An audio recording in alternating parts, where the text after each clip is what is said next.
So hello everyone, आ गए आपके प्यार से चैनल पे जिसका नाम है न्यूरल माइंड्स और अब आपके लिए एक और मज़ेदार सी वीडियो में जहां पर अब हम लोग डिस्क्रिप्टिव स्टैटिस्टिक्स है from descriptive statistics is the part which we have covered till so far and we have done it from learning so many concepts till now, right.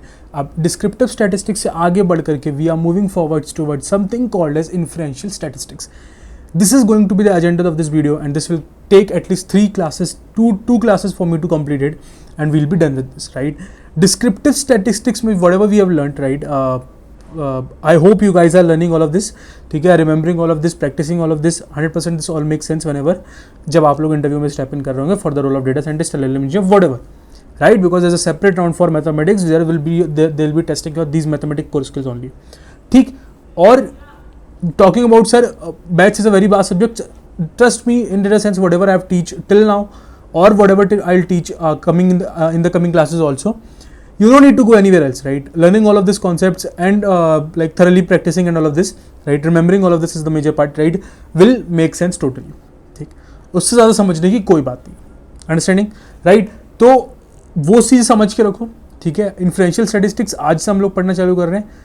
थोड़ा सा ये अच्छा टॉपिक है, समझ में आएगा बहुत इजीली, ठीक है.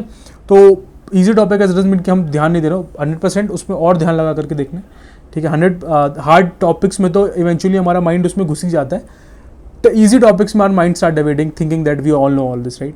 सो we don't have to make our mind like that, we'll be learning throughout it, ठीक. तो जो अभी तक पढ़ा है उसको समझ के रखना है. आगे आज वाली क्लास में हम लोग पढ़ रहे होंगे hypothesis testing, right. This we call as a inferential statistics के अंदर में something called as hypothesis testing which is required for us to understand, right. इसके अंदर हम लोग क्या पढ़ रहे होंगे, पहले ये समझ लेते हैं. Topics to be covered, right. सबसे पहले हम समझेंगे कि हाइपोथेसिस टेस्टिंग होता क्या है. सर सबसे पहले समझेंगे क्या हाइपोथेसिस टेस्टिंग होता क्या है, ठीक. Then we'll go towards something called as mechanism of solving tests, right. So there in this hypothesis testing there are so many tests which are evolved, right. किस पर्पस के लिए होते हैं test, I'll explain you, don't worry, ठीक. But उन test को solve करने का तरीका इज मोर और लेस द सेम, राइट. तो उसका मैकेनिज्म क्या होता है, we'll understand it. There is a concept called as P value, ठीक है. That concept will be learning, right.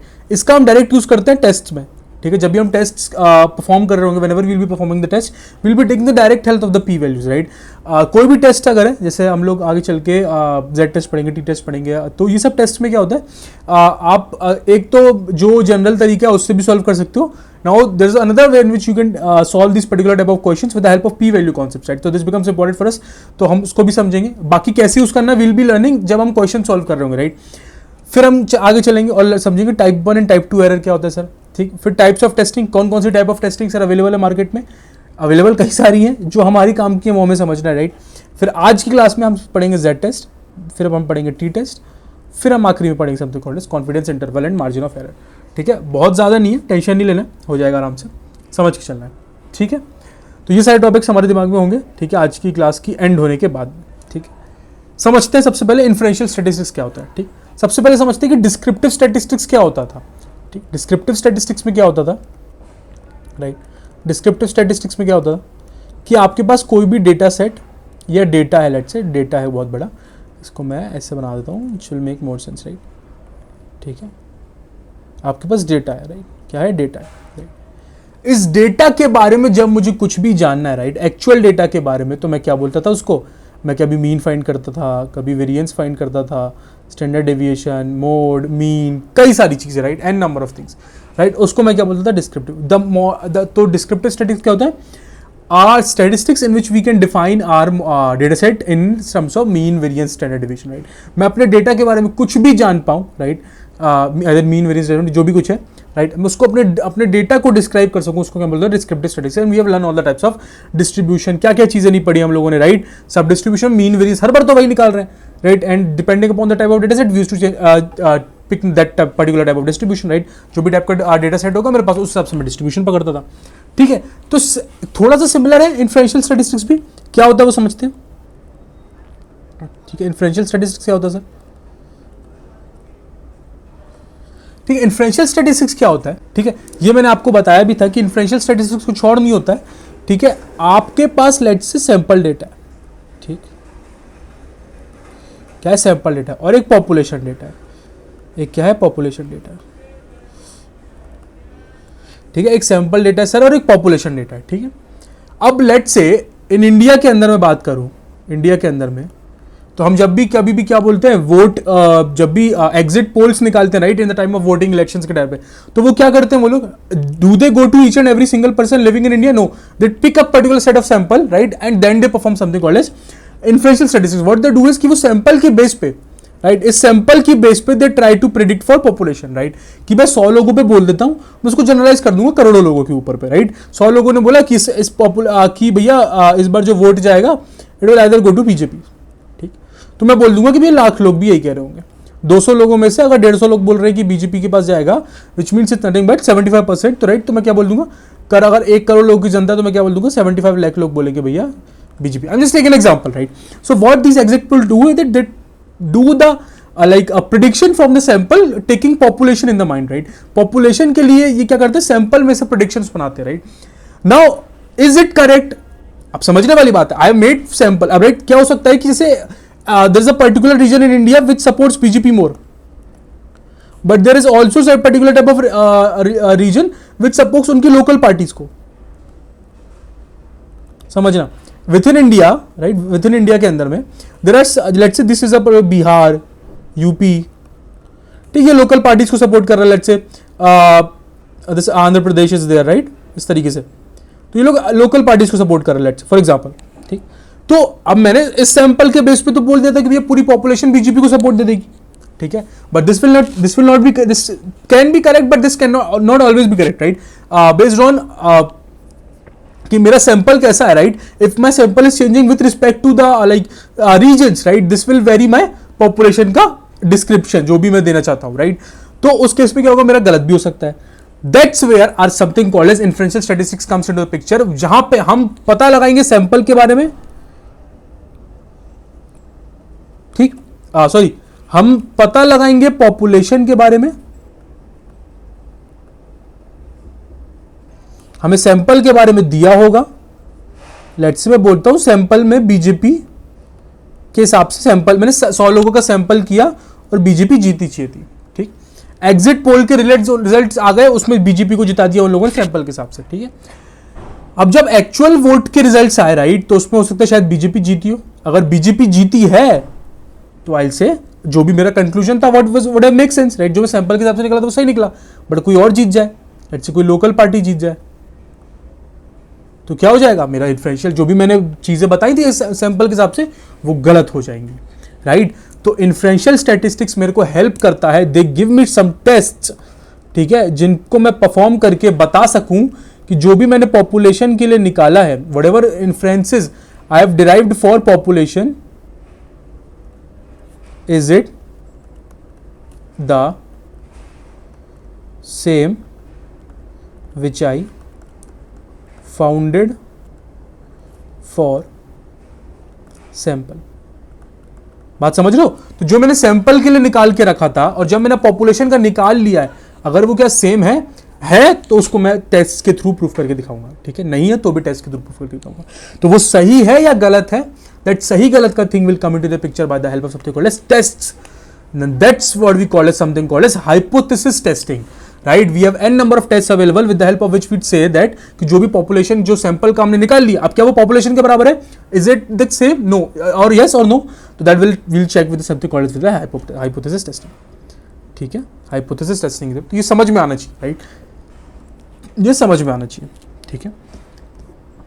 अब चलते समझते समथिंग कॉल्ड एज मैकेनिज्म. इसको सॉल्व करने का एक ही मैकेनिज्म है, ठीक है. मैकेनिज्म क्या है, मैकेनिज्म क्या है सर, ठीक है. तो मैकेनिज्म ऐसा कुछ रामबाण नहीं है, डरने वाली बात नहीं है, ठीक है. सबसे पहले आप क्या करोगे, अपना नल हाइपोथेसिस डिफाइन करोगे. जस्ट अ सेकेंड, समझा रहा हूं, ठीक है, ठीक है. नल हाइपोथेसिस क्या बोलता है, इसको आप रिप्रेजेंट करते हो H0 के हिसाब से, ठीक है. नल हाइपोथेसिस क्या बोल रहा है कि आप एक अजम्पशन ले लो भैया, you take an assumption in the starting right. Let's say मैं बोलता हूं कि पॉपुलेशन में मैंने बोला कि बीजेपी ही जीतेगी, ठीक है. अभी मैं पॉपुलेशन का डेटा, मैं सैंपल का तो निकाल के बैठा हूं, है कि नहीं, सैंपल का तो मैंने निकाल के बैठा हूं, वो मैं निकाल सकता तो मैंने निकाल के लिया. पॉपुलेशन की जब बात आती तो मैंने बोला कि भैया मैं सबसे पहले सही मान लेता हूं, है कि नहीं, कि भैया पॉपुलेशन जो है बीजेपी ही जीतेगी, ठीक. तो I let's say I say that BJP will win, will, ठीक है। Second what I will do, null hypothesis means what? Null hypothesis means we are taking some hypothesis मतलब we are taking some assumptions, keeping nothing in mind, keeping जो मेरे लिए suited है, जो मेरे sample ने बोल दिया मैं उसको मान के क्या बोलते हैं null hypothesis बना, जो भी मेरे सैंपल ने बोल दिया मैं क्यों गलत मानूं, मैं सही मानूंगा ना starting, right. Later we define something called as alternate hypothesis, alternate hypothesis. एक एक चीज का मतलब समझना बहुत जरूरी है, मैं ध्यान से बोल रहा हूँ, ठीक है। H0 इसको मैं रिप्रेजेंट करता हूँ HA/H1, आप किसी से भी रिप्रेजेंट कर सकते हो, मैं जनरली H1 से रिप्रेजेंट करता हूँ, but both works, right. H1 क्या कहता है, अल्टरनेट हाइपोथेसिस क्या कहता है, जो भी आपने H0 को पकड़ के रखा है वो उसका अपोजिट रख लो भैया, क्योंकि एक केस तो हो सकता है कि बीजेपी जीत जाएगी, जो सैंपल ने बोला उससे हो जाएगा, बट दूसरा केस क्या हो सकता है कि भैया BJP will lose, BJP will lose, या मैं बोलूँ कोई और पार्टी आएगी अदर देन बीजेपी, सिंपल है, कोई दिक्कत नहीं है, ठीक है। इसके बाद हम क्या करते हैं, वी परफॉर्म समथिंग एक्सपेरिमेंट्स।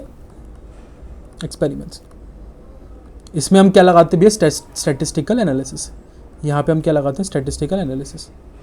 इसी पे हम लोग टेस्टिंग्स यूज़ करते हैं स्पेसिफिकली, सबका अपना अपना एक तरीका होता है लगाने का, बट लेट्स से यहाँ पे हम स्टैटिस्टिकल एक्सपेरिमेंट लगाते हैं।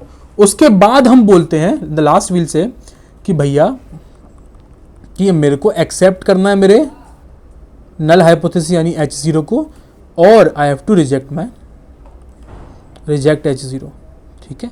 मतलब मैंने स्टार्टिंग में जो बीजेपी विल विन बोला था, क्या मैं उसको यस मान लूँ, क्या बीजेपी ही जीत रही है based on the experiments which I have performed in the step 3, if yes I will accept H0, क्या पता वो फेल हो जाए, BJP does not win experiment के हिसाब से, तो मैं क्या बोलूँगा, रिजेक्ट H0 भी बोल सकता हूँ, क्या बोल सकता हूँ, एक्सेप्ट H1। मैं बीजेपी को रिजेक्ट कर रहा हूँ, इसका मतलब क्या, कोई और आ रही है, और H0 को एक्सेप्ट कर रहा हूँ, इसका मतलब बीजेपी विल लूज हो, तो सेम ही चीज़ है कि नहीं, मैं इसको भी सेम ही चीज़ बोल सकता हूँ, एक्सेप्ट H0, या मैं इसको भी मैं क्या बोल सकता हूँ, एक्सेप्ट H0 या रिजेक्ट H1, ठीक है। बीजेपी विल लूज को मैं रिजेक्ट कर दूंगा, इसका मतलब क्या, बीजेपी जीत रही होगी, understand it like a negation, BJP will lose, इसका नेगेशन क्या होगा, इसका नेगेटिव क्या हो जाएगा, बीजेपी विल लूज का बीजेपी विल विन, ठीक है। तो इसका भी रिजेक्ट कर दिया मैंने, रिजेक्ट मतलब नेगेशन समझ लो एक तरीके से, ठीक है। तो इसको दिखाने के कई तरीके हो सकते हैं। तो ये 4 स्टेप्स हैं, यही मेरा मूल मंत्र है समझने के लिए कि मेरे को हर पर्टिकुलर टेस्ट्स में I have to perform all these 4 steps, right? Firstly, I'll define my null hypothesis, keeping in mind whatever my sample is saying, I'll assume that it's correct. Second, I'll went to something called as alternate hypothesis. Whatever I've taken assumptions for the null hypothesis, I'll say that I'll take the completely opposite of it, right? In the third, I'll perform some experiments. Whatever hypothesis till now I've taken in my mind, now it's time for me to prove it, right? And it's time for me to perform some statistics so that I can get them, is it correct or not, right? Based on the experiments values or whatever I find in the mathematical level, right? I'll say that for the 4th step, whether I have to accept my null hypothesis, or I have to reject my null hypothesis, or I have to reject alternate hypothesis, or I have to accept H1, right? आप एक चीज़ याद रखो, accept H0 और reject H0, simple बात। accept H0 का मतलब क्या है, जो मैंने स्टार्टिंग में मान के रखा था वही से निकल गया, बीजेपी ही जीत रही थी सैंपल के हिसाब से, बीजेपी ही जीत गई, अगर नहीं जीती तो उसको मैं बोलूँगा रिजेक्ट H0, ठीक है। सिंपल है, कोई दिक्कत इसमें नहीं, ठीक है। यही 4 स्टेप्स रहेंगी। जब हम लोग क्वेश्चन सॉल्व कर रहे होंगे, we'll be doing in the exact same things, right? इसमें कुछ अलग नहीं कर रहे होंगे, राइट? ठीक है। और बताइए, पानी पी लूं?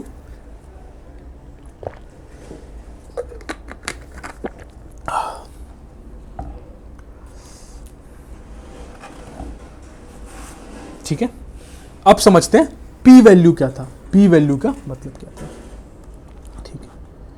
पी वैल्यू का मतलब मैं आपको बहुत एक सिंपल तरीके से बताता हूँ। वैसे इसकी मैं आपको क्या बोलते हैं डेफिनेशन भी समझा सकता हूँ, but let me give you an example for this, ठीक है। इसके लिए बढ़िया सा एक रेक्टेंगल में let me draw this, let's go, इसी को मान लेता हूँ, ठीक है, ठीक है। तो आप लोगों के राइट, आप लोगों ने अपने अपने कीबोर्ड्स में, राइट, ये स्पेस बार देखा होगा, स्पेस बार सबने देखा है, right, which is in the bottom center, right, bottom row के सेंटर में होता है, राइट। स्पेस बार सबने देखा है कि नहीं? मैं आपसे पूछूं एक चीज, ठीक, कि आप जब भी रेंडमली कभी भी जब स्पेस बार दबाते हो, राइट, आप मोस्ट ऑफ द टाइम इसी रीजन में टच कर रहे होते हो। एग्री ऑन मीन दिस, है कि नहीं? मोस्ट ऑफ द टाइम आप इस रीजन, बहुत स्लाइटली कभी इधर टच कर दिया होगा जब कंट्रोल दबाने जा रहे होगे और स्पेस बार भी दबाना पड़ गया होगा लेट्स से, तो इधर दबा, but most of the time आप अपना स्पेस बार यहीं दबा रहे होगे, राइट। तो लेट्स से मैं टोटल 100 टाइम्स प्रेस किया होगा, नहीं नहीं करके भी तो 80 टाइम्स या 85 टाइम्स तो मैंने यहीं पे दबाया होगा, ठीक है। बाकी का रेस्ट लेट्स से यहाँ पे मैंने 15% टाइम दबाया, या लेट्स से इसको मैं बोल देता हूँ, ठीक है। 8% यहाँ पे दबाया, लेट्स से 7% यहाँ दबाया, ठीक है। ठीक, ऐसे ही होता है, ऐसे ही होता है 100%, it's like that only, right. तो अगर जब मैं यहाँ पे ग्राफ बनाता हूँ, मैं कभी भी ऐसे ग्राफ बनाता हूँ, तो मेरी वैल्यूज़ कैसे आती हैं, यहाँ पे बहुत छोटे छोटे, यहाँ पे काफ़ी कम परसेंटेज के लिए चला, यहाँ पे काफ़ी ज़्यादा बार मैं दबाया हूँ, तो मीन क्या आएगा मेरा, बड़ा आएगा हमेशा। और यहाँ पे फिर क्या हो जाएगा, इवेंचुअली जैसे जैसे मैं आगे जाता जा रहा हूँ वैसे वैसे मैं कम दबा रहा हूँ, है कि नहीं। जितना जितना मैं एक्सट्रीम पोजीशंस पे जा रहा हूँ उतना मैं कम उसको दबा रहा हूँ, राइट। स्पेस बार को I am touching very less time, right, and the amount which is the graph which is in the center, right, I'm pressing it the most of the time, right. This is what it is, right. इसी को हम क्या बोलते हैं, normal distribution बोलते थे। भैया normal distribution बनना भी चाहिए था, है कि नहीं, नॉर्मल डिस्ट्रीब्यूशन बनना ही चाहिए था, नॉर्मल डिस्ट्रीब्यूशन बन। तो आपने, ठीक है, तो p वैल्यू कुछ नहीं है, it's a number calculated from a statistical test, ठीक है। जैसे मेरा एक स्टैटिस्टिकल टेस्ट हो गया ये, ठीक है, मैंने एक स्टैटिस्टिकल टेस्ट में आया, दैट डिस्क्राइब्स, क्या डिस्क्राइब कर रहा है, how likely are you to have found a particular set of observations, right, particular sets of observation. तो अगर मैं 100 बार इसको कर रहा हूं, मैंने यहाँ पे 85 बार ये ऑब्जर्व किया कि इंसान जो है वो यहीं पे उसको प्रेस करता है। तो यहाँ पे जो p वैल्यू हो जाएगी इस केस में वो हो जाएगी 0.85, क्या हो जाएगी, 0.85 हो जाएगी। यहाँ पे जब मैंने ऑब्जर्व किया तो मैंने क्या किया भैया, 0.08 हो गई सर, क्या बात कर रहे हो सर आप, 0.08 हो गई, बिल्कुल 0.08 हो गई, 0.08 नहीं हो गई, देखा, पकड़ लिया ना, पकड़ लिया, 0.8 हो गई, क्या हो गई, 0.8 हो गई, ठीक है, नहीं 0.08 ही है, देखा, पकड़ नहीं पा रहे आप लोग मेरे को, ठीक है, सॉरी। तो यहाँ पे क्या हो जाएगी, और यहाँ पे p वैल्यू क्या हो जाएगी मेरी, 0.07, क्या हो जाएगी, 0.07।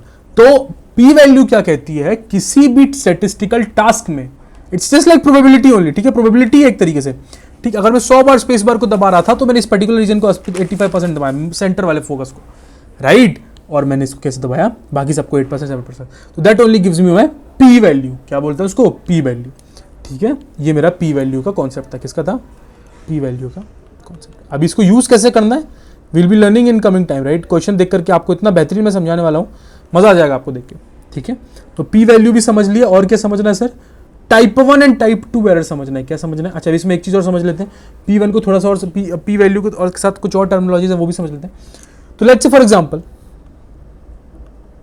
ठीक है, मैंने एक कॉइन को फेयर कर रहा हूँ, ठीक, let's say I have to जज नाउ, माय क्वेश्चन इज, जो भी हाइपोथेसिस टेस्टिंग में लगा रहा था बीजेपी जीतेगी या नहीं, let's say for this case I am saying that coin is fair or not, a coin is fair or not.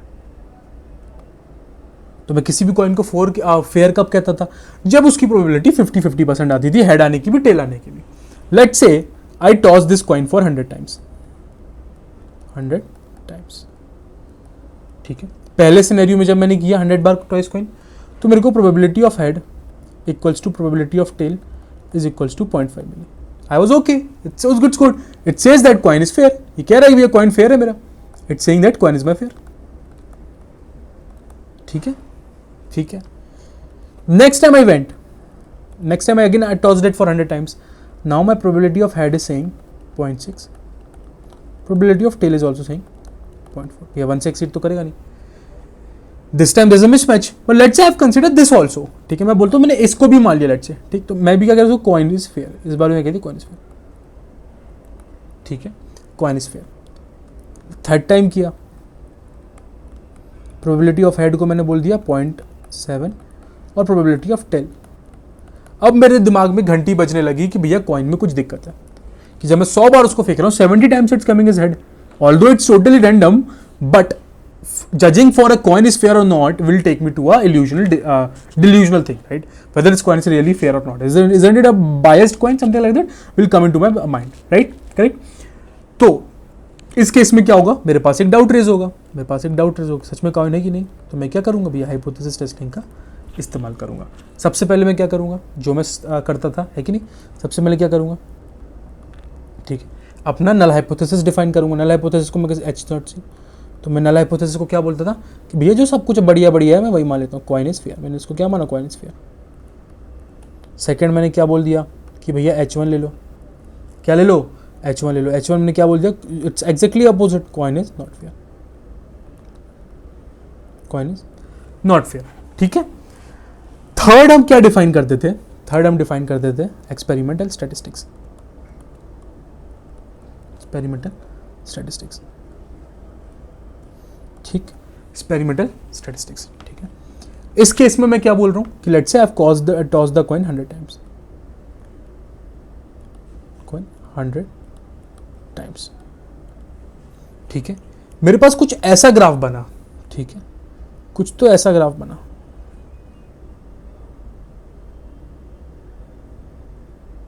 ठीक है,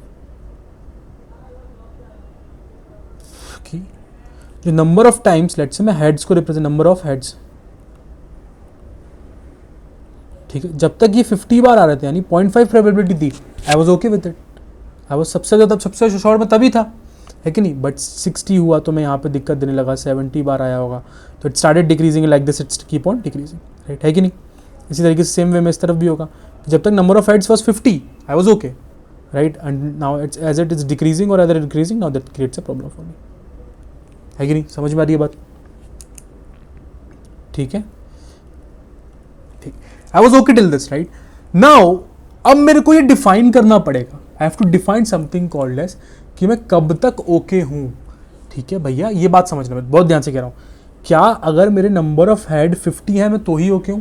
it's can be true, right, which can be true, 100% which can be true, कि मैं 50 पे ही मानूंगा। But कई बार क्या होता है, कई बार क्या होता है कि हम एक रेंज डिफाइन करते हैं भैया। मैं क्या बोलता हूँ, लेट्स से कि 30 से लेकर के 70 तक, ठीक है, सिमेट्रिकल नहीं है, लेट्स से 70 तक, ठीक है, जब भी मेरे नंबर ऑफ हेड्स रहेंगे, आई will say that I am fine with it, I will say that I am fine with it. ठीक है, जब भी मेरे नंबर ऑफ हेड्स इस रीजन में आएंगे या इस रीजन में आएंगे, इस रीजन में आएंगे या इस रीजन में आएंगे, I will say that that's not correct. ठीक है, तो now I am giving one range to it, now I am giving one range to it for me to say that whether my null hypothesis is correct and is it lying in this region, yes or no, right? तो अगर मेरा number of heads इस case में 70 times आएगा, अगर 100 बार launch करूंगा, तो क्या 70 is coming within my range? Yes, तो I will say that this is also fair. But let's say मैं एक और स्टेप आगे जाता और मैं बोलता प्रोबेबिलिटी ऑफ हेड हो चुकी है मेरी 0.8 एंड प्रोबेबिलिटी ऑफ टेल हो चुकी है 0.2।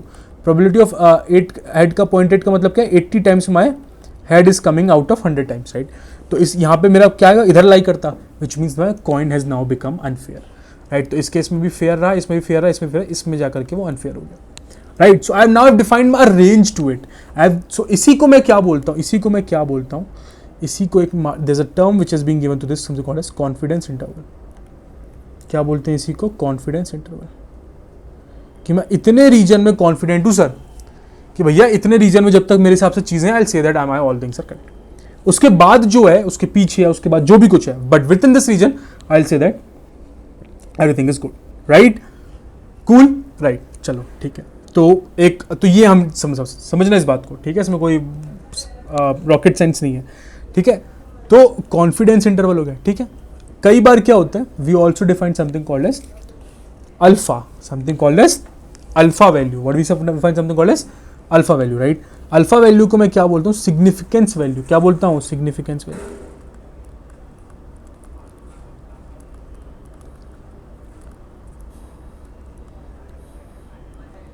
ठीक है, ये क्या होता है?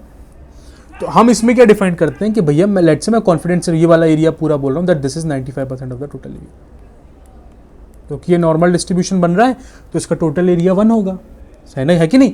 इसका टोटल एरिया 1 होगा, तो लेट्स से मैं बोलता हूँ कि 95% ये वाला एरिया कैरी कर, तो ये बचा हुआ 2.5 कैरी कर रहा होगा, और ये बचा हुआ ये भी 2.5 कैरी कर रहा होगा, है कि नहीं?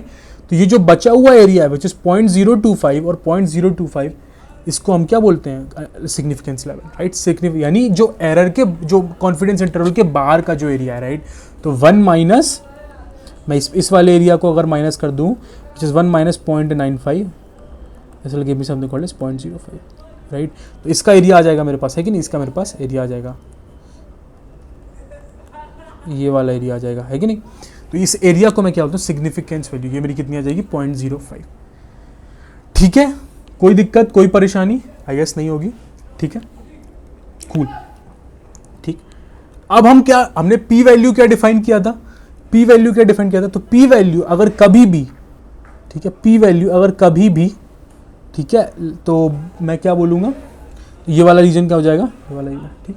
अगर पी वैल्यू कभी भी सिग्निफिकेंस वैल्यू से बड़ी है, ये हम टेस्टिंग में यूज़ करेंगे, बड़ी है, और पी वैल्यू सिग्निफिकेंस वैल्यू से छोटी है, will calculate how we need to calculate, right, will say reject H naught, क्या बोलेंगे, रिजेक्ट एच नॉट, यानी, और अगर पी जो है वो बिलोंग कर रहा है सिग्निफिकेंस वैल्यू यानी अल्फा से लेकर के, राइट, माइनस अल्फा से लेकर, सॉरी यहाँ पे क्या, इस वाले जैसे लेट्स से यहाँ पे एक सिग्निफिकेंस वैल्यू तो इससे बड़ी होगी, तो मैं क्या करूँगा, रिजेक्ट एच नॉट करूँगा। ये वाला मेरा कौन सा रीजन होता है, ये मेरा एक्सेप्ट कॉन्फिडेंस इंटरवल, यहाँ पे मैं क्या करता हूँ, यहाँ पे चीज़ें मैं एक्सेप्ट करता हूँ, ठीक है, यहाँ पे मुझे कोई दिक्कत नहीं है, तो I accept it, accept my null hypothesis, और मैं रिजेक्ट क्या करता हूँ इन रीजन्स में जहाँ पे मेरा कॉन्फिडेंस नहीं होता है, रिजेक्ट एच नॉट,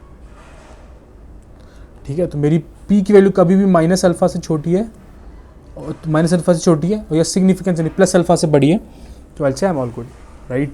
तो यहाँ पे क्या होगा, पी की वैल्यू अगर माइनस अल्फा से अल्फा के बिलोंग में बीच में है, तो आई से एक्सेप्ट एच नॉट, ठीक है। ये समझने की बात है, all these are steps which are involve in, which is involve in like doing testings, right. ये समझना बहुत ज़रूरी है, ठीक है। हर बार हम पी वैल्यू से कर रहे हो नहीं ज़रूरी है, बट इसे समझना ज़रूरी है, ठीक। कॉन्फिडेंस इंटरवल क्या होता है, we define an interval where we can say that whether we should accept our null hypothesis or not. Outside confidence interval we reject our null hypothesis, within the confidence interval we always and always reject our confidence interval, within confidence interval we always accept a null hypothesis, right।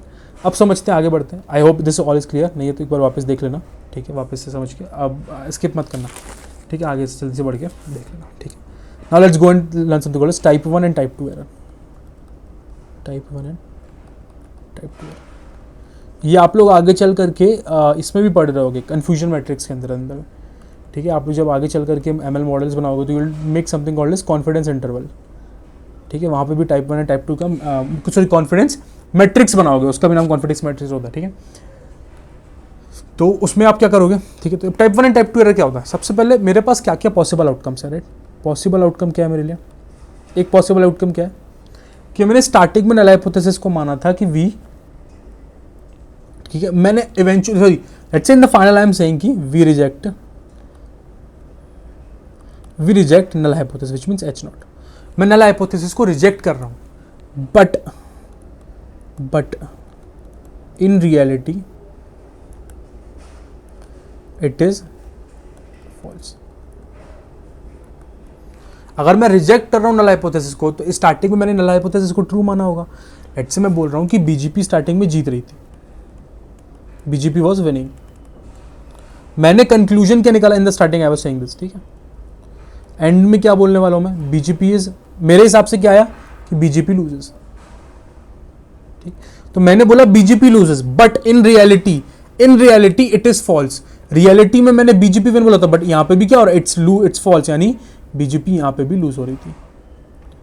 तो ये क्या हो गया, दोनों same scenario हो गया। तो this is a good thing for me, यहां पे कोई एरर नहीं आएगा, राइट। तो जो स्टार्टिंग में हो रहा था, ठीक है, गुड थिंग है कि नहीं। एक्चुअली में भी वही हो रहा था जो मैंने इवेंचुअली प्रूफ कर दिया। एक्चुअली में भी बीजेपी नहीं जीत रही थी, और मैंने जब स्टार्टिंग में बीजेपी को विनर माना, तो वो भी आकर के इवेंचुअली फॉल्स हो गया। तो आई एम, मेरा सही है, मैंने जो भी स्टैटिस्टिक्स परफॉर्म किया that is correct, right, it's not an error. अगर स्टार्टिंग में मैंने बीजेपी जीत रही थी माना, इवेंचुअली तो मैंने बोला बीजेपी हार रही है, राइट। मेरे स्टैटिस्टिक्स परफॉर्मेंस के हिसाब से जो भी मैंने मैथमेटिकल ऑपरेशंस किया, ठीक है, we don't know, I am not talking about the TV पे जो आ रहा है, आई एम नॉट टॉकिंग कि आप पोल बूथ पे जाकर के वोट्स काउंट कर रहे हो, राइट।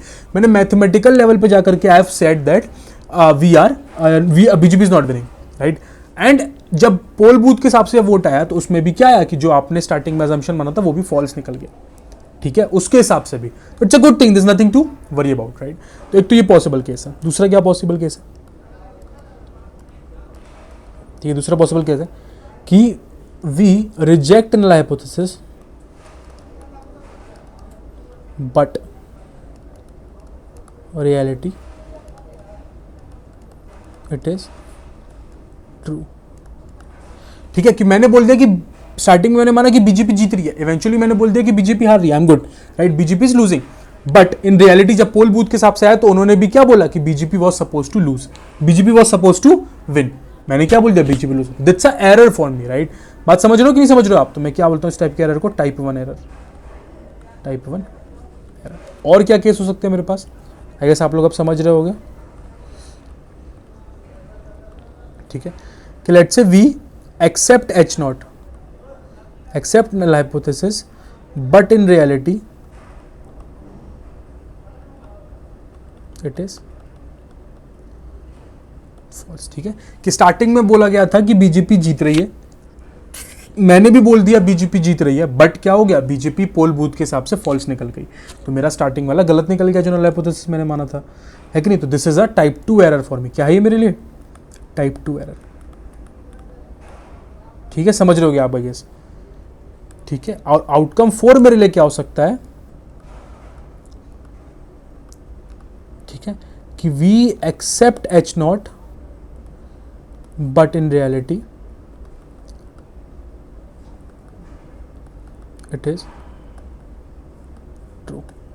तो मैंने स्टार्टिंग में बोला बीजेपी जीत रही है, इवेंचुअली भी मैंने वी एक्सेप्ट एच नॉट करके मतलब मैंने बीजेपी जीत रही है यही बोला, और रियलिटी में भी पोल बूथ के हिसाब से आया कि इट इज ट्रू, यानी जो आपने स्टार्टिंग में माना था that becomes true, right. Everything is good, there is no error, right. तो this is also good, no issues.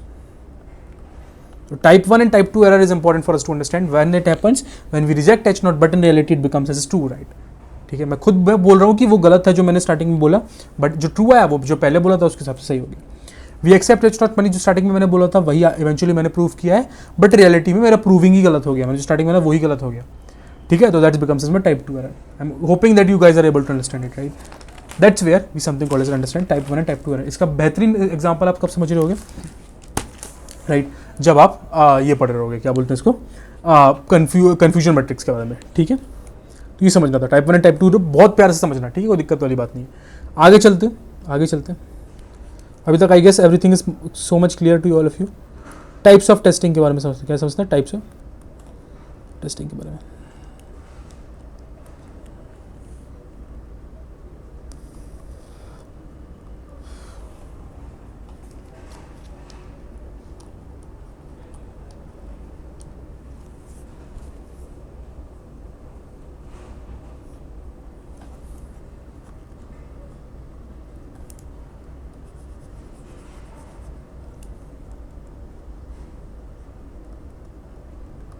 Types of testing के बारे में,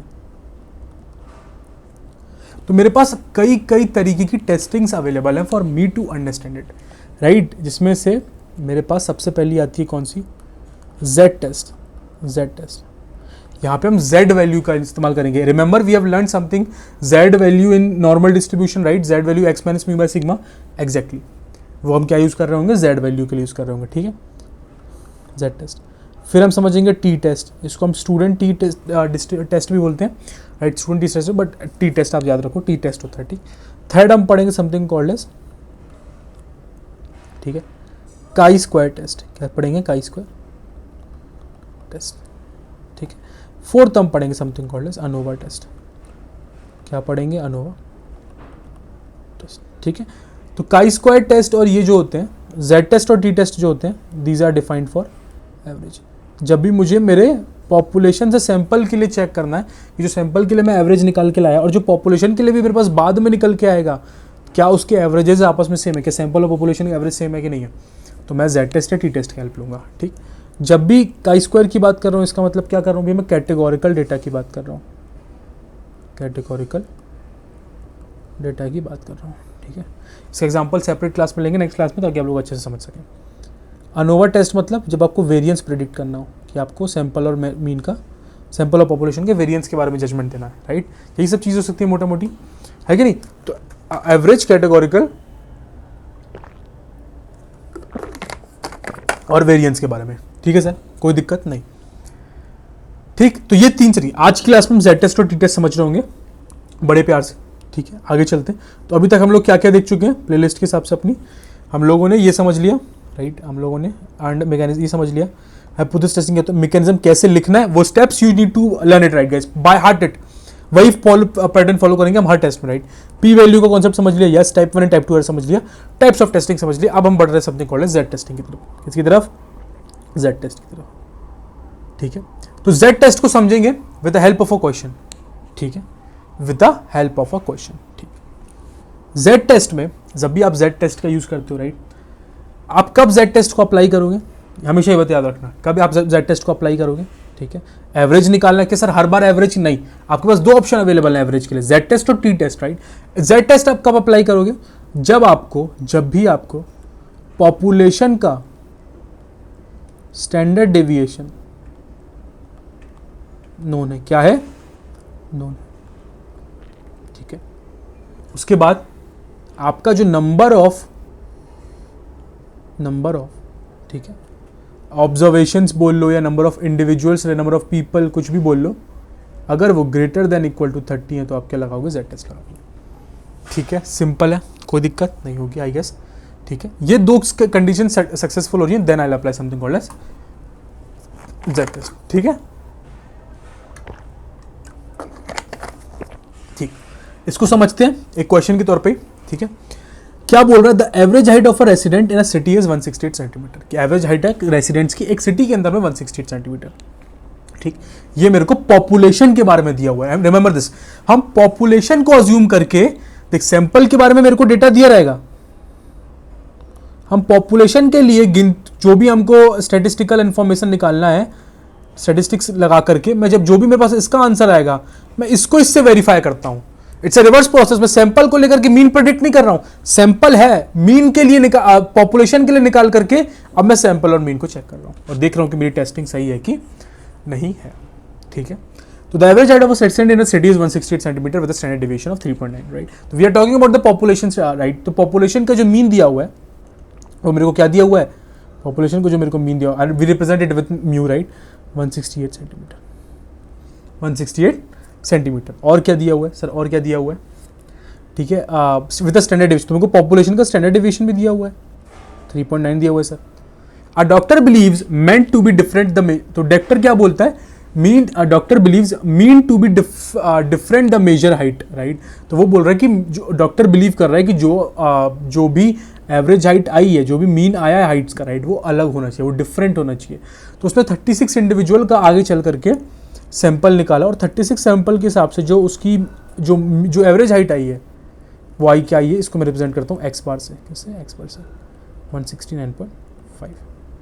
तो मुझे तो ये देखना है कि मेरा पॉपुलेशन का जो डेटा कह रहा है वो सैंपल के हिसाब से सही है कि नहीं है। तो मैं स्टार्टिंग में क्या सबसे पहले स्टेप डिफाइन करता हूँ कि भाई जो पॉपुलेशन का दिया है वो मान लो, सिंपल है कि नहीं, है कि नहीं। Whatever the population is saying, let's understand it, later we will say that it's correct or not. So for the very first step we will define something called as null hypothesis. क्या define करता हूँ मैं सबसे पहले? Null hypothesis, जिसको मैं represent करता हूँ H0 से। I say that my mu is 168 centimetre only. No issues for me. I'll say that this only is correct. जो दिया है वो मान लो, ठीक है। भैया आप वकील में भी जाते हो, आप लॉ में भी जाते हो, सॉरी कोर्ट्स में जाते हो, तो जब तक कोई भी विक्टिम प्रूवन नहीं हो जाता है कि वो गिल्टी है, तब तक he is not considered as a victim, right. Sorry, तब तक उसको हम चोर या जो भी हमको बोलना है, right, we don't accuse him, ठीक है। तो तब तक के लिए वो लॉ भी बोलता है, कोर्ट भी बोलता है, ही is not guilty till now, right, जब तक वो प्रूफ नहीं हो जाए, जब तक प्रूव नहीं हो जाए, राइट। अल्टरनेट हाइपोथेसिस क्या कहेगा? एग्जैक्टली अपोजिट कहेगा, राइट। वो क्या कहेगा? H1 मेरा क्या बोल देगा कि भैया डिफरेंट है, वो डॉक्टर के हिसाब से मीन डिफरेंट है, तो 168 से ज़्यादा भी हो सकता है, 168 से कम भी हो सकता है। तो मैं क्या बोलूँगा? कुछ भी होगा, बस 168 नहीं होगा, है कि नहीं। सिंपल बात है, कोई दिक्कत इसमें है ही नहीं, ठीक। तो ये सिनेरियो है मेरा, यानी मेरा म्यू 168 से ज़्यादा भी हो सकता है, 168 से कम भी हो सकता है। तो ऐसे सिनेरियोज जहाँ पे आप दोनों चेक करो, कोई वैल्यू किसी से भी ज़्यादा भी हो सकती है और कम भी हो सकती है, इसको हम बोलते हैं टू टेल टेस्ट, ठीक है। यहीं पे अगर डॉक्टर बोल देता कि डॉक्टर के हिसाब से म्यू जो है वो should be less, it should be less than the assumed mean, ठीक है, पॉपुलेशन का, तो आप क्या लिखते भैया? फिर लेस बोल रहे हो, जैसे मतलब म्यू की वैल्यू 168 है, इसको मैं क्या बोलता भैया? फिर वन टेल टेस्ट बोलता। क्या बोलता? वन टेल टेस्ट बोलता, ठीक है। या मैं डॉक्टर बोलता कि भैया 168 से ज़्यादा होना चाहिए, तो भी मैं इसको क्या बोलता, वन टेल टेस्ट बोलता, क्या बोलता, वन टेल टेस्ट। बट जब मैं दोनों के लिए चेक कर रहा हूँ, मैं बड़ा के लिए भी चेक कर रहा हूँ, छोटे के लिए भी चेक कर रहा हूँ, I will call it something called as two tail test. अभी टू टेल्ड का मतलब क्या है मैं समझाता हूँ इसको, ठीक। तो मैंने नल हाइपोथेसिस परफॉर्म कर लिया, ठीक है, और मैंने क्या बोलते हैं H1 बना लिया। तो मेरा पहला क्वेश्चन सॉल्व हो चुका है, जो मेरा पहला पार्ट था इस क्वेश्चन का कि भैया state null hypothesis and alternative hypothesis, I have done that, ठीक। सेकंड क्वेश्चन में वो क्या करा, at 95% confidence interval, right, 95% confidence interval. तो यहाँ पे अगर मुझसे कोई पूछे कि मेरे को अल्फा का वैल्यू निकालना है, तो alpha is always 1 minus confidence interval, confidence interval क्या 0.95% से वैल्यू में निकालो, तो अल्फा का वैल्यू आपका जाएगा 0.05। अल्फा का वैल्यू मेरे को चाहिए होता है, ठीक है, for making something called as my decision boundary. यहाँ पे मैं क्या बनाऊंगा, डिसीजन बाउंड्री। थर्ड स्टेप में मैं हमेशा क्या बनाऊंगा, डिसीजन बाउंड्री बनाऊंगा, यही मेरा स्टैटिस्टिकल परफॉर्मेंस होगा, ठीक है। यहाँ पे मैं डिसीजन बाउंड्री बनाऊंगा, ठीक। कैसे बनाऊंगा, लेट्स बनाते हैं, चलो ठीक है बनाते हैं, ठीक है। ऐसा कुछ होना चाहिए था ये, ठीक है। मीन जो है वो 168 होना चाहिए, जो कि अभी नहीं है, लेट्स से, ठीक है। सिंपल बात है, दो, क्योंकि टू टेल टेस्ट है तो मैं क्या बनाऊंगा, दो टेल बनाऊंगा, समझो इस बात को, दो टेल मैंने बना ली। ये पूरा रीजन मेरे लिए कितना 95% है, कितना रीजन है ये, कॉन्फिडेंस इंटरवल है मेरा, और कॉन्फिडेंस इंटरवल मेरे को 95% दिया हुआ है, क्या दिया हुआ है, 95% दिया हुआ है, समझ रहे हो। तो ये वाला बचा हुआ कितना हो गया 2.5, और ये भी कितना हो गया 2.5। अब मैं क्या करूंगा, मेरे को इनकी वैल्यूज चाहिए, इस वाले पॉइंट की वैल्यू चाहिए और इस वाले पॉइंट की वैल्यू चाहिए। तो मैं इसको कैसे निकाल सकता हूँ, आप खुद ही बताओ, इस पूरे ग्राफ का एरिया कितना होगा, it will be always be always 1। अगर मैं इतना ग्राफ हटा देता हूँ, इतना वाला एरिया हटा दूँ, ये कितना एरिया है, क्योंकि 2.5% यानी 0.025, तो ये कितना आएगा 0.9750, ये आएगा। तो ये इसका जो पूरा एरिया, ये एरिया देखो बताता हूँ आप लोग को, ये वाला area, let me change the colour, yes, ठीक है। जो ये एरिया है, जो ये वाला पॉइंट जो डिस्क्राइब करेगा, वो डिस्क्राइब करेगा यहाँ से लेकर के यहाँ तक का एरिया, ठीक है। तो मैं अगर कमांड Z कर दूँ, ठीक है, तो ये वाला जो पॉइंट डिफाइन कर रहा है, वो डिफाइन कर रहा है यहाँ से लेकर के पूरा ये वाला एरिया, ठीक है। I hope you guys are getting it. ये वाला पॉइंट क्या डिफाइन करेगा, ये वाला एरिया, ठीक है, समझ रहे हो। तो मेरे को ये वाला पॉइंट चाहिए, तो मेरे को ये वाला एरिया कितना हो जाएगा, ये वाला पॉइंट क्या हो जाएगा, ये एरिया कितना हो जाएगा 0.9750, ठीक, सॉरी ये 0.025 ये एरिया है। तो मैं पूरे में से 1, तो ये मेरे पास ये इतना पूरा एरिया आ जाएगा, कितना आ जाएगा 0.9750, और इसकी 0.9750 एरिया है, उसके अगेंस्ट पे I get some critical values. इसको मैं क्या बोलता हूँ, क्रिटिकल वैल्यूज बोलता हूँ। कैसे मैं निकाल सकता हूँ, I will go to my Z value, Z table. मैं किस पे आ जाऊँगा, Z टेबल पे आ जाऊँगा सर, Z टेबल पे, ठीक है। अब मुझे कुछ नहीं देखना है, मुझे देखना है कि 0.97500 वैल्यू कहाँ आ रही है। ध्यान से देखो, यहाँ पे आपको दिखेगी नहीं एक्चुअली में, अगर आप देखोगे तो देखते जाओ, यहाँ पे कहीं पे भी 0.975 नहीं। जब आप यहाँ पे आओगे तब आपको एक जगह दिखेगी, जहाँ पे मैं दिखाऊंगा अभी आपको, ठीक है। यहाँ पे देखो, यस, ये वाला पॉइंट, ये जो कर्सर जहाँ पे है, यस 0.9750।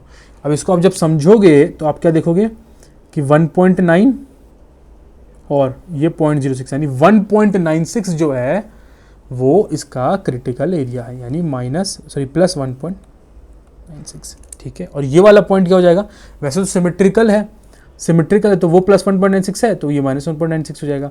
बट आप चाहो तो -1.96 का देख भी सकते हो, -1.96 का जब आप एरिया देखोगे तो ये वाला आएगा 0.0250। तो अब देखो इसके नीचे का एरिया कितना आना चाहिए था, खाली मैं यहाँ से लेकर के, मैं हमेशा क्या निकालूँ, इस पॉइंट से लेकर के इस तक का एरिया कितना आएगा 0.0250, तो इसका पॉइंट कितना आ रहा है -1.96, सिमेट्रिकल है, कोई भी दिक्कत नहीं है। तो मेरे को ये हमेशा क्रिटिकल वैल्यूज फाइंड करनी होती है, और मैं किसकी बेसिस पे करता हूँ, एरिया की वैल्यूज पे फाइंड करता हूँ, किसकी, एरिया की बेसिस पे, राइट। अब मुझे अपना एक पैरामीटर निकालना, for the first time I have to calculate my own parameter, जहाँ पे मैं Z वैल्यू का हेल्प लूँगा। इसका जो फॉर्मूला वो बनता है x⁻⁻, sigma by root n, ये मैं कैलकुलेट करूँगा। लेट्स कैलकुलेट इट, 169.5, ये मेरा x बार था, 168, sigma is what 3.9 divide by √36, क्या है √36। इसका जब आप वैल्यू कैलकुलेट करोगे तो जो निकल के आएगा वो 2.31 आएगा। कितना आएगा 2.31। तो आपका Z का वैल्यू क्या आया, z का वैल्यू क्या आ गया सर 2.31 है, क्या है 2.31 है। इसका मतलब आपका z का वैल्यू कहीं यहाँ लाई कर रहा होगा, ये 1.96 है तो 2.31 कहीं आ गई होगा, कहाँ होगा आगे होगा, which means it's lying in the rejection area, rejection area, which means that I should reject my H naught. So we state that reject H naught, ठीक है, we should reject H naught, यानी कि मैं बोलता हूँ कि मेरा mu 168 नहीं है, यानी कि अल्टरनेट हाइपोथेसिस मेरी करेक्ट हो गई, यानी म्यू 168 सेंटीमीटर के बराबर नहीं है। इसमें हम एक बहुत बड़ा इंपॉर्टेंट कंक्लूजन निकाल सकते हैं, क्योंकि मेरा 2.31 मीन से स्ट्रेट फॉरवर्ड आगे जा रहा है, यानी पॉजिटिव डायरेक्शन में जा रहा है। इसका मतलब मैं क्या बोल सकता हूँ कि 168 से हमेशा आग ज़्यादा ही आ रहा होगा आंसर, 168 से ज़्यादा ही आ रहा होगा। तो जो डॉक्टर ने बोला कि 169.5 36 sample, which can be correct, this can be correct also, it's high probability it can be correct, right, getting it,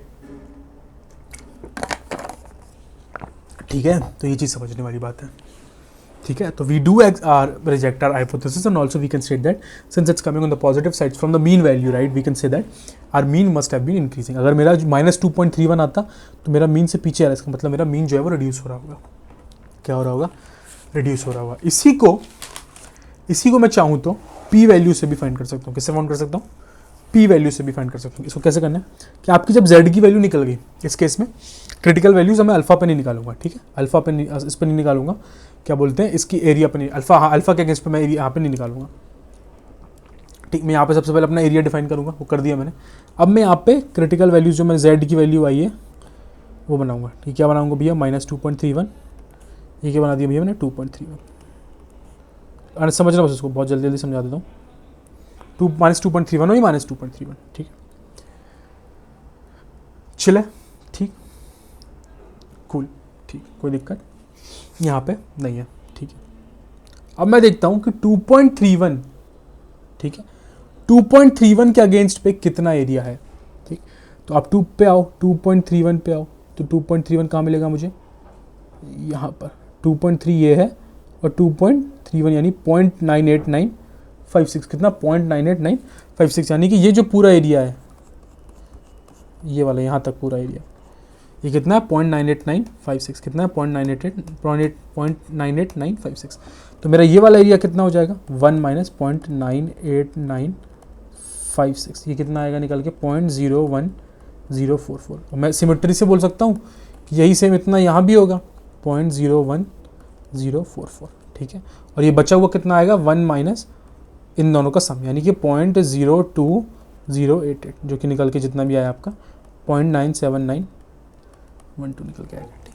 यहाँ पे जब मैं पी वैल्यू बोलूँगा, पी वैल्यू क्या होती है एक्चुअली में, यहाँ पे जो आप पी वैल्यू डिफाइन करोगे, रिजेक्शन एरिया का एरिया, ठीक है, जो भी आपका एक्चुअल में जेड वैल्यू आएगा, जेड वैल्यू जो एक्चुअल में आ रहा है, ठीक है, जो आपका एक्चुअल में आ रहा है, उसके बाद जो रिजेक्शन एरिया बनता है, रिजेक्शन एरिया ये वाला जो बन रहा है, क्योंकि जेड वैल्यू मेरा एक्चुअल में क्या है 2.31 है, तो सिमेट्री के हिसाब से -2.31 है 2.31, इसके बाद जो मेरा रिजेक्शन एरिया बन रहा है उसका सम, एरिया का सम, तो ये बन जाएगा 0.02088। इसको अब चेक करो क्या ये पी वैल्यू जो है वो लेस देन अल्फा है या क्या पी वैल्यू, ठीक है, क्या ये पी वैल्यू आपकी, हाँ, क्या पी वैल्यू आपकी लेस देन अल्फा है कि नहीं है। तो योर पी वैल्यू इज 0.020 जितना भी आया 088, it's less than 0.05 which is true, तो you can say that reject H not, reject H not, hence proved, ठीक है। तो कभी भी पी वैल्यू अल्फा से छोटी आ रही है, will always and always reject H not. इसमें आप दोनों चीज सिनेरियो चेक नहीं करते हो, just need to quickly check P value is less than alpha value और नॉट। गॉट इट, क्लियर है, कोई दिक्कत नहीं है, सिंपल बढ़िया है, ठीक। तो पी वैल्यू कॉन्सेप्ट समझना चाहिए था। हमेशा आपका जो एक्चुअल जेड वैल्यू आ रहा है उसके अगेंस्ट पे जो एरर वाला रीजन बनता है, राइट, जहाँ पे हम रिजेक्ट करते हैं, और उसके एरिया का सम। अब वो वन टेल्ड होगा तो एक ही तरफ का मैं लूँगा, सिंपल बात है, कोई दिक्कत नहीं। चलिए आगे बढ़ते हैं। तो जेड टेस्ट में मेरे को ही समझना था, बहुत इंपॉर्टेंट टेस्ट है, यहाँ पे 2 टेल टेस्ट 1 टेस्ट दोनों भी आ सकता है, बट सिंपल है, मेरे को लगता नहीं इसमें कुछ एक्सेस समझाने वाला है बहुत ज़्यादा। और आगे, राइट, आगे चलते हैं, समझते हैं टी टेस्ट पे। अब टी टेस्ट कब लगाना है सर, टी टेस्ट कब लगाना है ये समझते हैं।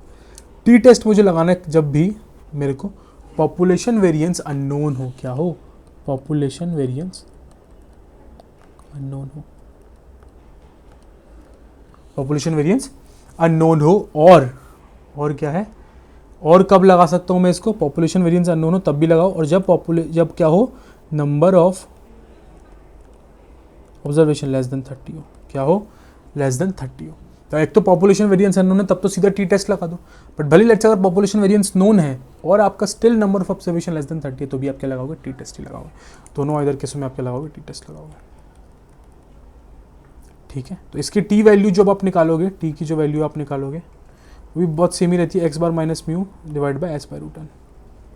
बट क्या है, पिछले जेड वैल्यू के लिए हमने जेड टेबल का यूज़ किया था, टी वैल्यू के लिए हमारे पास टी टेस्ट होता है, टी टेबल होती है सैम्पल सेपरेट। ठीक है, समझते हैं। यहाँ पे हम एक और चीज़ डिफाइन करते हैं, something called as degree of freedom. ये क्या होती है, n-1, जितनी भी नंबर ऑफ ऑब्जर्वेशन है -1। डिग्री ऑफ फ्रीडम का एक्चुअल मतलब क्या होता है समझाता हूँ, कि लेट्स से आपके पास 3 पर्सन है, P1 P2 P3 और 3 चेयर है यहाँ पे। ठीक, पहले वाले को पूछा गया आपको कौन सी चेयर पे बैठनी है, तो इसके पास 3 ऑप्शन थे, इसके पास 3 ऑप्शन, इसमें से एक ये वाली चल ली। ठीक, P2 वाले से पूछा गया कि आपके पास कितने ऑप्शन है, तो उसने बोला मेरे पास 2 ऑप्शन है, उसने भी एक चुन ली। P3 से पूछा गया तो उसके पास क्या था, कोई ऑप्शन था ही नहीं, उसके पास एक ही ऑप्शन था, no option he was having single option. तो यहाँ पे 3 लोगों में से खाली 2 ही लोगों के पास ऑप्शन थे, 3-1 which is 2-1। तो degree of freedom says that how many of you are having that particular, how many of you are having option to choose something, कितने लोगों के पास ऑप्शन है कोई चीज़ चूज करने का। इसको मैं क्या बोलता हूँ, डिग्री ऑफ फ्रीडम। यहाँ पर हम साइड में डिग्री ऑफ फ्रीडम और डिफाइन करते हैं, वही मैं समझाना चाहता था आप लोग को। डिग्री ऑफ फ्रीडम हम एक और एक्स्ट्रा चीज़ यहाँ पर डिफाइन करेंगे। ठीक है, सिंपल। ठीक है, क्वेश्चन समझते हैं। In the population the average IQ is 100। ठीक है, ठीक है। A team of researchers wants to test a new medication to see if it has either a positive or negative effect on intelligence or no effect at all. तो ये भी बोल रहे हैं एक टीम को टेस्ट करना है कि भैया क्या बोलते हैं, मेडिकेशन जो है to see if it has कोई भी किसी चीज़ की बीमारी क्या इंसान की इंटेलिजेंस पे इफेक्ट डालती है, आइदर पॉजिटिव नेगेटिव और कोई इफेक्ट नहीं डालती है।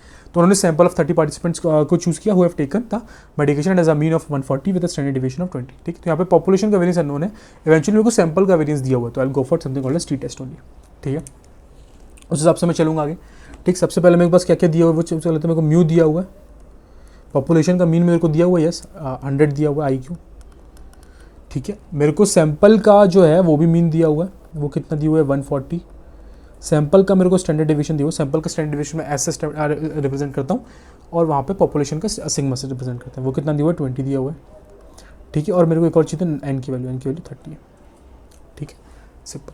अब चलते हैं आगे, सेम प्रोसीजर फॉलो करेंगे। सबसे पहले अपना हाइपोथेसिस डिफाइन करेंगे, तो मेरा H0 क्या हो जाएगा ना, हाइपोथेसिस क्या है, जो भैया जो पॉपुलेशन बोल रही है कि जो पॉपुलेशन का एवरेज है वो 0 होना चाहिए। ठीक, तो मैं क्या बोल दिया, म्यू जो मेरा है वो 100 होनी चाहिए, सॉरी 0 नहीं 100 होना चाहिए। सेकंड में क्या बोल रहा हूँ, H1 डिफाइन करो, V क्या बोलेगा, इसका एग्जैक्टली अपोजिट कर दो सर। तो ये भी मेरा क्या निकला, 2 टेल निकला, क्या निकला, 2 टेल निकल गया, है कि नहीं। थर्ड में क्या बनाऊंगा, थर्ड में क्या करूँगा, डिग्री ऑफ फ्रीडम मेरा क्या पे हो जाएगा, डिग्री ऑफ फ्रीडम मेरा क्या है यहाँ पे 29, क्या है मेरा 29। ठीक है, थर्ड में क्या बनाऊंगा, डिसीजन बाउंड्री बनाऊंगा, क्या बनाऊंगा, डिसीजन बाउंड्री बनाऊंगा। तरीका से almost the same, but scenario different, कभी कभी मतलब अब किस सिनेरियो में कौन सा टेस्ट लगाओगे वो चेंज कर जाएगा। नहीं तो तरीका से ऑलमोस्ट द सेम। मीन क्या होगा, 100 होगा। ठीक है, 2 टेल टेस्ट है तो मेरे को 2 पॉइंट्स निकालने पड़ेंगे हमेशा। ठीक है, 2 पॉइंट मैं निकालूंगा। ठीक है, अब इसके लिए आ जाओ आप, इसके लिए आप क्या करो। ठीक है, तो यहाँ पर कॉन्फिडेंस इंटरवल मेरे को अगर 100 दिया हुआ है, सॉरी यहाँ पे मेरे को ये दिया हुआ है कि हाँ अल्फ़ा का वैल्यू 0.05 मानना, अल्फ़ा का वैल्यू 0.05 मान के चला। ठीक है, तो इसका मतलब क्या है, ये वाला जो रीजन है ये 95% है, ये 2.5% है, 2.5% है। और देखो Z table will always and always give you the area, whereas T table will give you the critical values always. ठीक है, सिंपल है, कोई दिक्कत। देखो जैसे यहाँ पे 1.963, 1.3, 6.314, 2.0174 इस तरीके की वैल्यूज़ हैं। These are giving you something called as your critical values, right. यहाँ पे जो आपको एरियाज दिख रहे हैं, these are areas, area under the curve, these are not area, this is the critical values, right. यहाँ पे आप एरिया के करस्पॉन्डिंग क्रिटिकल वैल्यू फाइंड करते हो Z का, राइट। यहाँ पे आप अल्फा और डिग्री ऑफ फ्रीडम की हेल्प से क्रिटिकल वैल्यू फाइंड करते हो। बात समझ रहे हो, यहाँ पे आप अल्फा और डिग्री ऑफ फ्रीडम की वजह से क्रिटिकल वैल्यू फाइंड करते हो, और यहाँ पे आप एरिया की मदद से क्रिटिकल वैल्यू z का वैल्यू फाइंड करते हो। It's always we are always and always eager to find the critical values, right, ताकि हम उसको रिजेक्ट या एक्सेप्टेंस रीजन में डाल सकें, हम जज कर सकें उसके बेस पर, ठीक है। तो यहाँ पे मेरा क्या है, डिग्री ऑफ फ्रीडम 29 और अल्फा का वैल्यू 0.905। तो सबसे पहले 29.0 पे आओ, और टू टेल टेस्ट है मेरे लिए, ये टू टेल टेस्ट है, क्या है, टू टेल टेस्ट है कि नहीं है, कि नहीं, टू टेल टेस्ट है मेरे लिए। तो मैं क्या आऊँगा, 29 पे आऊँगा, विच इज़ हेयर, ठीक है, ये वाला लाइन, ठीक, और मेरा 0.05 है, क्या है, टू टेल टेस्ट के हिसाब से 0.05। तो आते जाओ आते जाओ आते जाओ आते जाओ आते जाओ, ये आ गए हम यहाँ, वन टेल्ड हो गया, टू टेल्ड, ये रहा। तो टू टेल्ड में 0.05, डिग्री ऑफ फ्रीडम 29 पे मेरा क्या दिया हुआ है, 2.045, क्या दिया हुआ है, 2.045। तो मेरा क्या हो जाएगा, ये 2.055 हो जाएगा, और ये मेरा -2.045 हो जाएगा, क्या हो जाएगा। अब मुझे कुछ नहीं करना, मुझे टी का वैल्यू निकाल के लाना है अनाल से, whatever I want to do man, बहुत ईजी हो गया अब तो। क्रिटिकल वैल्यू निकालो, जज करो, आगे बढ़ो, ठीक है। X bar minus mu s by root n. X bar क्या होता है, 140 दिया हुआ है मेरे को, -100, एस का स्टैंडर्ड डिवीजन मेरे को दिया हुआ है 20, और रूट एन मेरे को दिया हुआ है 20 बाय रूट एन मेरे को दिया हुआ है, इट्स नथिंग बट 30। इसका आप जब वैल्यू कैलकुलेट करोगे तो जो रफली आएगा 10.954 के आसपास आएगा, किसके पास आएगा, 10.954। तो ये भी मेरा कहाँ जा रहा है, ये इधर जा रहा है, इस साइड जा रहा है। 10.954 एक्चुअली में मेरा क्रिटिकल वैल्यू यहाँ आएगा, जो कि फिर से रिजेक्शन एरिया में ही लाई कर रहा है। 2.045 से बड़ा, इसका मतलब रिजेक्टेड H नॉट, ठीक है। इसका मतलब क्या है, वी स्टेट दैट क्या बोलते हैं, रिजेक्ट H नॉट। और इससे हम एक और चीज़ निकाल सकते हैं कि मीन में 100 बोल रहा था, पर अब 100 से पॉजिटिव डायरेक्शन की तरफ ही जा रहा है, तो मेरा जो मीन है वो एक्चुअली में 100 से ज़्यादा ही होगा, जो मीन मेरा होगा वो 100 से ज़्यादा ही होगा। सिंपल सी बात है, इसको आप पी वैल्यूज़ की हेल्प से भी कर सकते हो, उसमें कोई दिक्कत नहीं है, ठीक है, चिल है, ठीक है। तो फाइनल कंक्लूजन क्या है कि भैया सबसे पहले आप क्वेश्चन पे आओ, देखो क्या पॉपुलेशन का स्टैंडर्ड डेविएशन, इसको मैं सिग्मा से रिप्रेजेंट कर रहा हूँ, क्या वो अवेलेबल है। तो दो ऑप्शन होंगे, आइदर यस और नो। अगर यस बोलते हो या नो, अगर नो बोलते हो, अगर पॉपुलेशन का स्टैंडर्ड डेविएशन है ही नहीं, तो सीधा जाके यूज़ करो, क्या यूज़ करना है, सीधे जाके यूज़ करना है टी टेस्ट, ठीक है। अगर पॉपुलेशन का स्टैंडर्ड डेविएशन अवेलेबल है, तो फिर सवाल पूछो, क्या, कि नंबर ऑफ ऑब्जर्वेशन क्या ग्रेटर देन 30 है, ठीक। तो फिर दो सवाल आएंगे कि 30 से ग्रेटर देन है या नहीं है, यस और नो। अगर 30 से ज़्यादा है तो आप किसका यूज़ करोगे भैया, तब जाके आप यूज़ करोगे जेड टेस्ट का, नहीं तो उस केस में भी टी टेस्ट का यूज़ करो। अब समझने वाली बात है, क्या पॉपुलेशन का स्टैंडर्ड डेविएशन दिया हुआ है और नंबर ऑफ ऑब्जर्वेशन नो निकल के आ रही है, ग्रेटर देन 30 नहीं है, यानी 30 से कम है, तो सर मैं टी टेस्ट लगाऊंगा, पर टी टेस्ट में तो सैंपल वेरिएंस के बारे में दिया, तो एस का वैल्यू मांगता है, सिग्मा का वैल्यू तो मांगता नहीं है। तो डोंट वरी, क्वेश्चन में आपको सैंपल वेरिएंस भी वो एक्स्ट्रा देखा जाएगा, पॉपुलेशन स्टैंडर्ड डेविएशन भी देगा और सैंपल स्टैंडर्ड डेविएशन भी देगा, ठीक है। ये भैया ब्लूप्रिंट याद रखो, बहुत लोगों की बहुत दिक्कत होती है इसमें, बहुत ज़्यादा दिक्कत होती है इसमें समझने में कि कब कौन सा टेस्ट लगाना है। ये रामबाण है, इससे भटकने की ज़रूरत नहीं है, सिंपल एंड स्टडी, ठीक है। आगे बढ़ते हैं, confidence interval and margin of error, ठीक, समझते हैं इसको। वापस से अपना डिसीजन बाउंड्री एक बार बनाते हैं, ठीक है। जब भी मैं मीन कुछ बोल रहा था, ठीक, लेट्स से मैं बोलता हूँ ये 95% एरिया, 90 कितना भी हो सकता है, 95%, 97.5%, जितना भी आपको लेना चाहिए आप, डिपेंडिंग ऑन द क्वेश्चन, ये आपको देता है, ठीक। ये बचा हुआ 2.5 रहेगा, ठीक। हमेशा यहाँ पे हम ये लेट्स से 100 मीन मेरे को दिया हुआ है, यहाँ पे 100 मीन के अगेंस्ट पे we are checking, right. But हम यहाँ पे क्या कर रहे थे, क्रिटिकल वैल्यूज निकाल रहे थे, बट हमें मीन की रेंज अगर निकालनी है, मैं तो मीन ही पे, जैसे हम पिछले क्वेश्चंस में अगर हम देखें तो हम तो क्रिटिकल वैल्यूज निकाल करके we were silent, right, critical values निकाल करके वी वर ओके। बट मैं तो मीन के अगेंस्ट पे चाहूँगा कि मीन की आप मेरे को रेंज बता दो जिसमें मैं बोल सकूँ कि भैया इतना से लेके इतना के बीच का मीन होगा तो I am okay with it, ठीक है। तो उसके लिए we will take the help of something called as confidence interval, right. Confidence interval, इसका फॉर्मूला क्या होता है, कि पॉइंट एस्टिमेट कुछ नहीं होता, आपका एक्स बार जो आप मान के चल रहे हो, जो स्टैंडर्ड मीन है, plus minus which is called as जो मार्जिन, राइट। इसको क्या बोलते हो आप, मार्जिन ऑफ एरर बोलते हो, राइट। इसका वैल्यू जो होता है वो कुछ नहीं होता, इसको आप बोले प्लस ऐसे लिखो मार्जिन ऑफ एरर। अब जब आप वैल्यू में लिखोगे तो ये आएगा एक्स बार प्लस माइनस, ठीक है, और जेड ऑफ अल्फा बाई 2, ठीक है, इनटू में सिग्मा बाय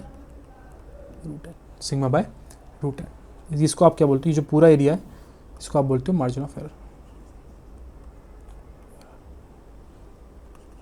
सिंपल, ये फॉर्मूला होता है, विल डू दिस। कोई आगे जरूरत नहीं बहुत ज़्यादा समझने के लिए, तो confidence interval we can define like this, right. तो अब अगर मैं बोलता हूँ the verbal section of a CAT exam the standard deviation is known to be 100, तो मेरे को सिग्मा का दिया हुआ है 100 दिया हुआ, right. A sample of 25 test taken, right, 25 test ठीक है। तो ये जिस देखो यहाँ पे सिंपल बात, ये जेड टेस्ट के लिए डिफाइन हुआ है, तो आप इसे समझ सकते हो कि अगर कल को टी टेस्ट के रिलेटेड भी रहेगा, राइट, तो मेरा कॉन्फिडेंस इंटरवल क्या हो जाएगा, मेरा कॉन्फिडेंस इंटरवल क्या हो जाएगा,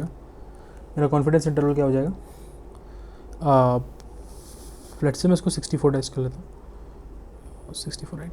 इस केस में क्या है, x bar plus minus T of T into sigma by root N. अब यहाँ पर टी का वैल्यू निकालो, इंटू में सिग्मा बाय रूट एन कर दो, सिंपल है यार। को अच्छे से लिखता हूँ, टी टेस्ट के केस में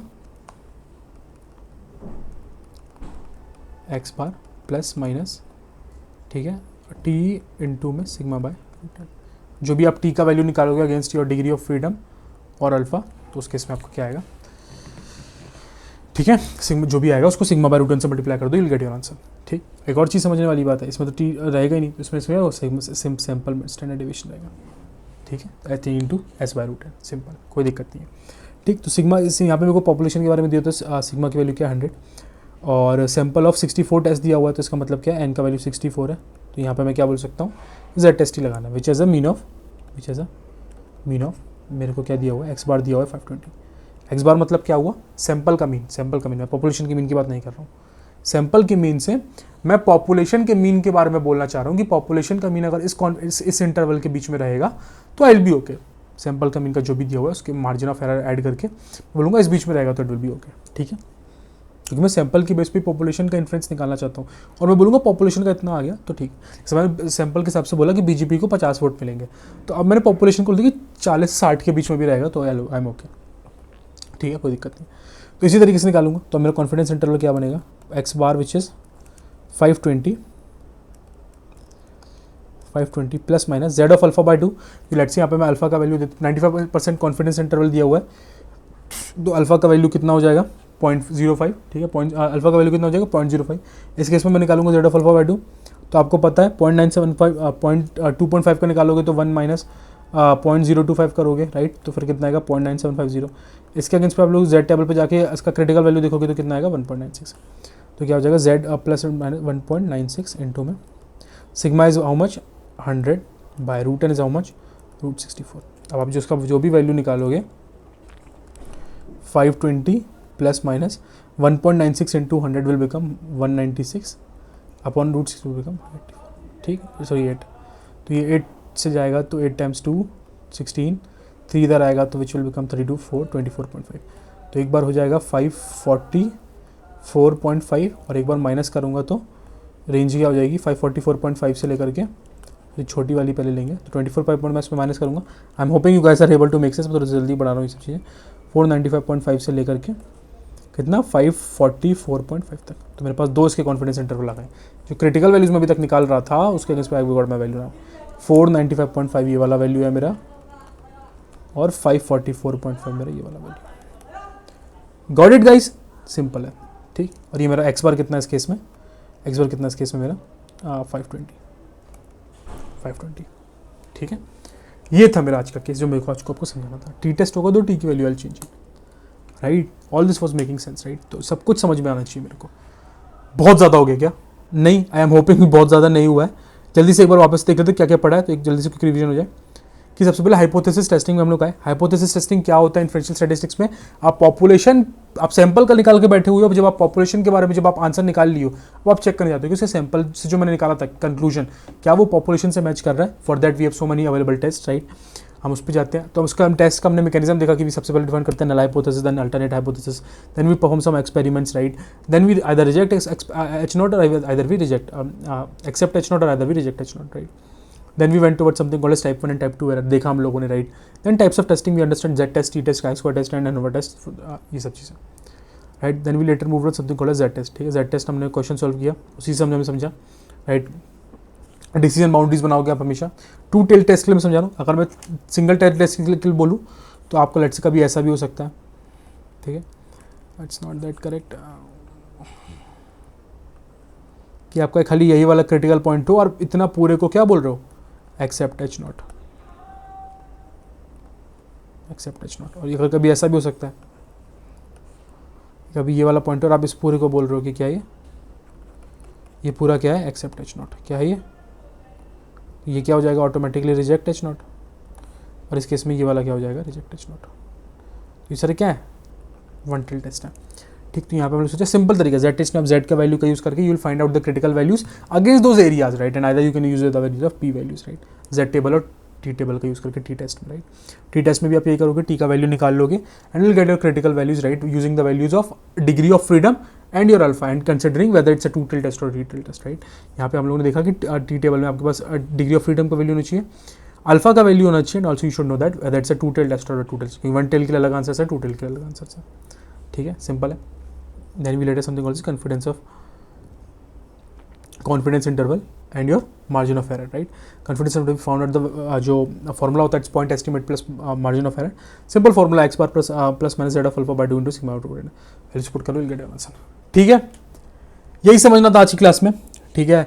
बिगर क्लास हो गया थोड़ा सा, hoping that all of you have understood. नहीं समझ में आया तो वापस से देखो, it's a very important concept for you to understand it, ठीक है। बहुत इंपॉर्टेंट चीज़ें ये सब समझने के लिए, आगे चलकर डेटा साइंटिस्ट या LLM जो भी बनना है आप लोगों को, बहुत इंपॉर्टेंट ये सब चीज़ें समझने के लिए, right. It becomes a lot of important for you to understand all of this, right. So make sure you guys are understanding all of this, right. So this was the aim for with related to this class. Hope you guys enjoyed it, right. Hope you guys learned everything which I told. If not, then watch it in the loop, right? Okay, that's it for the related to this class. See you in the next video. तब तक के लिए जय हिंद और जय भारत।